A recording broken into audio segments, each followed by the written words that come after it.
Okay, I'm going to start speaking now, and I want your undivided attention. It feels it's funny to be doing this now. We just had a brilliant discussion. We kind of discussed everything, so it's like, well, what is the role of this bit of speaking?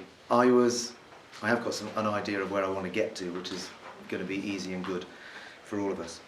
I was thinking this morning about what will the police agent write in their report about this event. and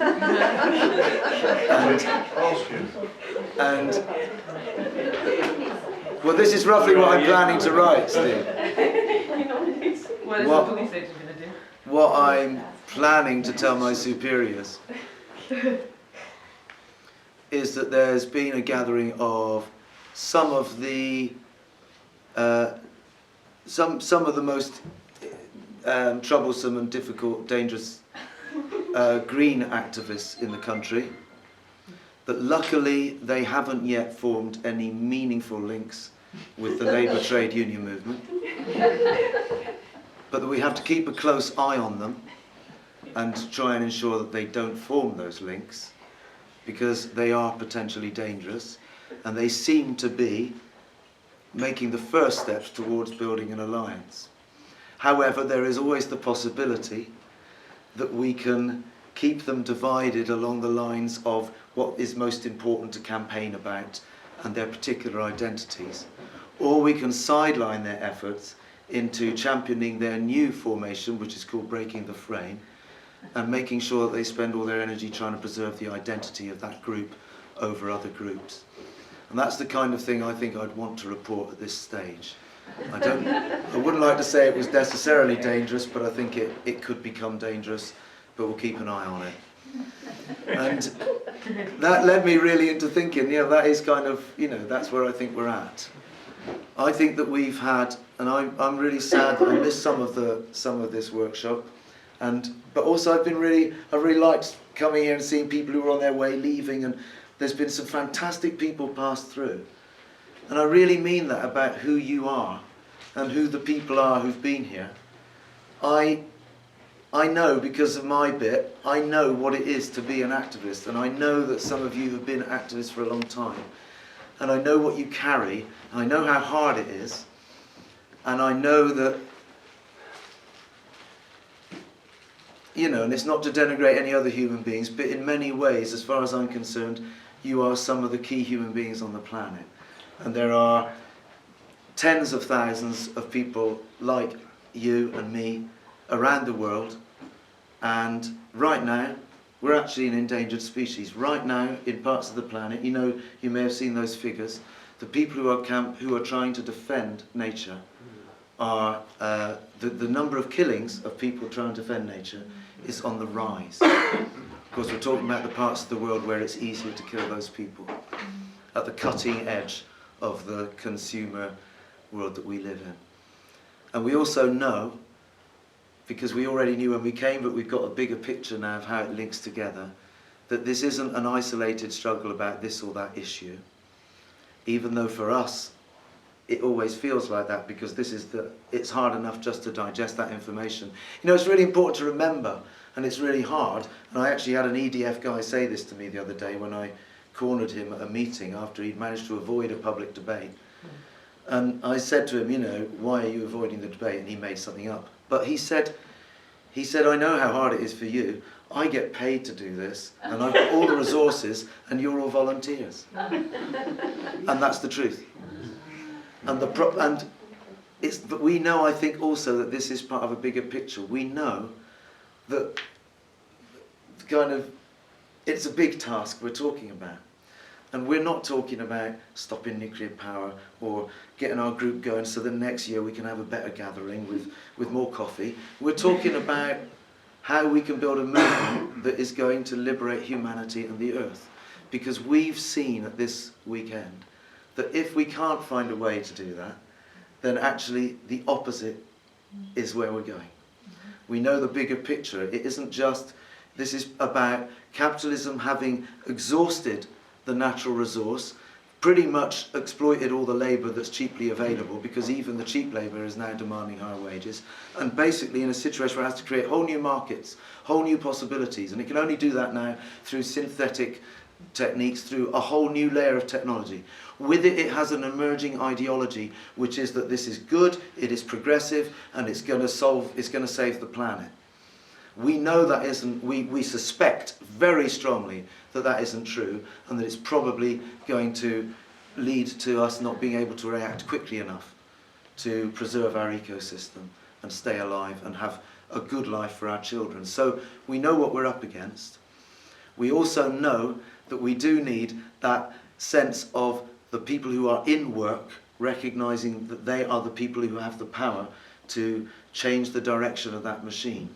And that includes the people who are working in computer technology and all the rest of it. One of the things that has been fantastic about this gathering is that it hasn't been, and people have maybe started out feeling a little bit like, I don't want to tell someone that I do this work because. And I've been through that a million times at various ecological gatherings where everyone pretends that they don't have a day job. You know, apart from the people who are unemployed and living off the taxes of the other people and being activists. Everybody pretends. Pensions. No, it's just a reality. I'm not saying there's anything wrong with living off other people's taxes and doing good work to change the world, but it's like we have to be real that we are all prisoners of this system, we are all participating in it, we all have hypocrisies in our own lives, we all have secret habits where we participate in the exploitation of this ecosystem. I suspect that everyone here does. Everyone here is involved in that. And we're not talking about we're better than everyone else. We're talking about how do we now liberate ourselves and our people from this situation. That nobody is wrong, but we have to change it. And we know that the people who are too invested in this are organised to the point where they will find the people who are campaigning and they will kill them. And we know what we're up against. And we know that the only strength we have is in our alliance together, and that we have failed so far to build that alliance. When I heard about the Lucas Aerospace, part of it made me want to cry, because I knew about that. I knew about that in the 1980s. I used to hold it up as an example of what was possible. And the fact is, they were closer to doing it then than we are now. They almost had a door open for them. But we're nowhere near that right now, it seems. But where we are is that we're in a place where there is, the ideological ground is clear, the picture that's emerging is really clear. Millions of people around the planet feel disenfranchised and know that they are really pissed off with this situation. And people know what's going on. They know. Part of the problem is that because people know how shit the situation is becoming, they have to deal with that. And one of the ways that people deal with that is by finding an easy solution, because the big thing doesn't look like there's any hope. We need to create that hope, and I know the word hope is like denigrated in the Deep Green Resistance book, and I understand why. The Copenhagen, you know, that they had at Copenhagen, Copenhagen sponsored by Pepsi kind of thing, that was all bollocks. I don't mean that kind of hope. I mean a sense that we really believe that human intelligence and us, we are capable of dealing with this situation. And we are part of that emerging idea, because it's so amazing that people have been here from these very different walks, and we want to expand that. And we've done it partly by creating an atmosphere here, and I really, really recognise that it's happened. It's the quality of all the people here, it's the quality of the fact that we understand how serious the situation is now. And also quality of the leadership from Dave and Gail, that we know that we have to be, we want to arrive at reality. We don't want to arrive at winning. We're not here to convince everyone that they're right or wrong about their bit. We're here to say, look, you're in computing, tell me what your work is, and I will support you in the liberation of that technology and of the people who work in that technology, and you will support me, because we recognise that we have a common situation. So I'm just really hopeful that we can do that. And it can be like, well, why feel hopeful? But actually, you know, when you see a young kid or a young animal of any kind, you see this amazing quality that they have, which is that after something bad happens, you know, my daughter, she'd have a cry, she'd freak out, she'd have a tantrum, whatever, And then the next bit, within minutes, she's back. She's alive and she has the same optimism of life that she always had. You see a lamb in a field in Cumbria and one of them's only got 3 legs, and it doesn't make any difference to that lamb. As far as that lamb's concerned, it's going for life. We represent the interests of life on this planet, as do many other people who aren't here. So we should never feel like we're alone. I think there's something emerging, and we need to be reaching out in that spirit of saying, do you know what, we're all waking up to this, and we're trying to organise something here. And in this spirit of we're meeting together and caring for each other, we're creating a space. We need to create a space where we can each time re-find that optimism in ourselves. Remember that we stand for life. Life established itself on this planet however many billion years ago, and it has not stopped developing, apart from some very serious setbacks. It's kind of kept going, you know? And we can see what humanity's done as bad, a disease, a virus, all that kind of picture. I prefer to see it as some mistakes, some learning that we've made, and it may be that our species can learn how to really apply its intelligence and get through this. It may be that it can't. I live with that reality now. And if it ever gets me down, I have a cry about it. And then I carry on, because life's going to carry on. You know, the thing is, we're going to do our best.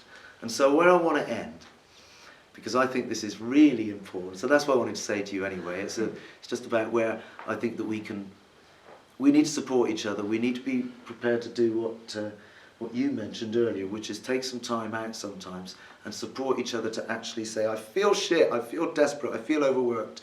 Because just by saying, and someone else going, I know, I care about you, it's okay, then somehow you find actually you recover. We all know that because we're activists, we're still here. And some of us have been doing it a long time, but somehow we kept recovering. And we have a real possibility to make a difference. We also know that if we don't, the world could descend into something quite grim for a while, and it might be very hard. But we also have the picture of resilient technologies. I wanted to mention this, actually, I should have mentioned it, which is that we're talking about a transition, and I want us to be realistic about how wrong things could go on this planet still. So what I want us to do is build in the sense of, we're talking about resilience. And one of our condemnations of some of these technologies is that they are desperately unresilient, and we may be going into a period where we can't control what happens. Suddenly we'll have nuclear power stations which no one can deal with. Suddenly we'll have biotech experiments which no one can keep an eye on. You know, that's very real. So we're talking about pulling back. We could be realistic with humanity and say, you know what, it might get quite tight for a while, so just in case it does, let's try and go for that resilience. Let's go for sustainability in what we're doing, and let's do that in our organisation too. So that if there is, as there may be in the next few years, a situation arising where there's been a very massive crisis, and maybe millions of people have died in a fairly short time. And I really think we have to bear in mind that that kind of thing could happen. Or that a major ecosystem has collapsed irreversibly, and it's never coming back. That could happen to us. And we're going to have to deal with it, we're going to cry, we're going to support each other, and then we're going to have to still, humanity, someone in humanity is going to have to carry humanity and say, we are going to carry on, we trust in our ability to carry on, and we're going to create that security for each other. So, that sounded a bit negative, but that's the worst it could get, you know? And the best it could get is, because we're carrying this idea, we give people hope, and something brilliant grows out of it. So that's the spirit I want us to do it in. And to really end what I'm saying before we have lunch, I would like to just have from people, I'd like to have 3 or 4 people tell us things that were real high points for them at this. It could be anything that happened. It could be a little conversation or something you heard or a particular workshop. I'd like some people to put their hands up and give me some highlights about this experience. I'd like to hear 3 or 4 of those, and then I've got one other thing to say.